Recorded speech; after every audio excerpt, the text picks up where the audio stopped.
వెనిజువేలాలో 2 వరుస భూకంపాల ధాటికి మృతి చెందిన వారి సంఖ్య అంతకంతకు పెరుగుతోంది. ఇప్పటి వరకు 589 మంది మృతి చెందినట్లు వెనిజువేలా ప్రభుత్వం ప్రకటించింది.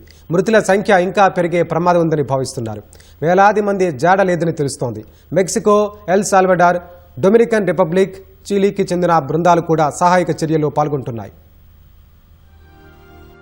వెనిజువేలాలో బుధవారం సాయంత్రం జంట భూకంపాల ధాటికి పెద్ద పెద్ద భవనాలు నేలమట్టమయ్యాయి. ఇప్పటి వరకు వెనిజువేలాలో సంభవించిన అత్యంత తీవ్రమైన భూకంపాల్లో ఒకటిగా ఈ భూకంపాలు నిలిచాయి. వందలాది బహుళ అంతస్తుల భవనాలు శిథిలాల కుప్పగా మారాయి. వీధుల్లో భారీ పగుళ్లు ఏర్పడ్డాయి. భూకంప ప్రభావిత ప్రాంతాల్లో ముమ్మరంగా సహాయక చర్యలు కొనసాగుతున్నాయి. దుమ్ము, రక్తంతో నిండిన వారిని శిథిలాల నుంచి సహాయక బృందాలు బయటకు తీస్తున్నాయి. అందులో చిన్నపిల్లలతో పాటు జంతువులు కూడా ఉన్నాయి. ఓ భవనం స్లాబ్ కింద చిక్కుకుపోయినా కేవలం పాదం మాత్రమే బయటకు కనిపిస్తున్న మహిళను సహాయక బృందాలు కాపాడిన దృశ్యాలను వెనిజువేలా ప్రభుత్వం టీవీ ప్రసారం చేసింది.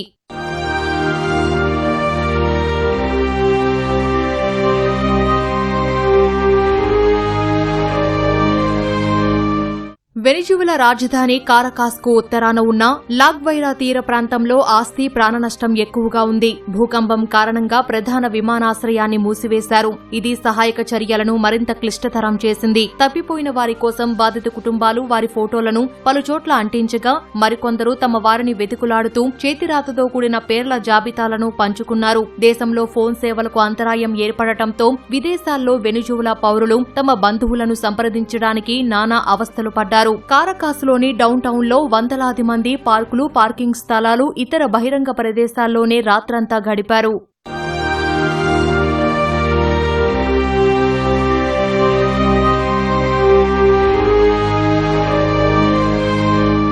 ప్రకృతి విపత్తు నేపథ్యంలో వెనిజువేలాలో జాతీయ అత్యవసర పరిస్థితి విధించారు. దెబ్బతిన్న నివాసాలు, ఆసుపత్రుల పునర్నిర్మాణానికి $200 మిలియన్ ఓ నిధిని ఏర్పాటు చేస్తున్నట్లు వెనిజువేలా తాత్కాలిక అధ్యక్షురాలు డెల్సీ రోడ్రిగ్జా ప్రకటించారు. సహాయ చర్యల కోసం భారీ నిర్మాణ పరికరాలను సమకూర్చాలని వ్యాపార సంస్థలకు పిలుపునిచ్చారు. శిథిలాల కింద చిక్కుకున్న వారిలో వీలైనంత మేరకు ఎక్కువ మందిని కాపాడేందుకు అన్ని చర్యలు తీసుకుంటున్నట్లు అధ్యక్షురాలు రోడ్రిగ్జా తెలిపారు.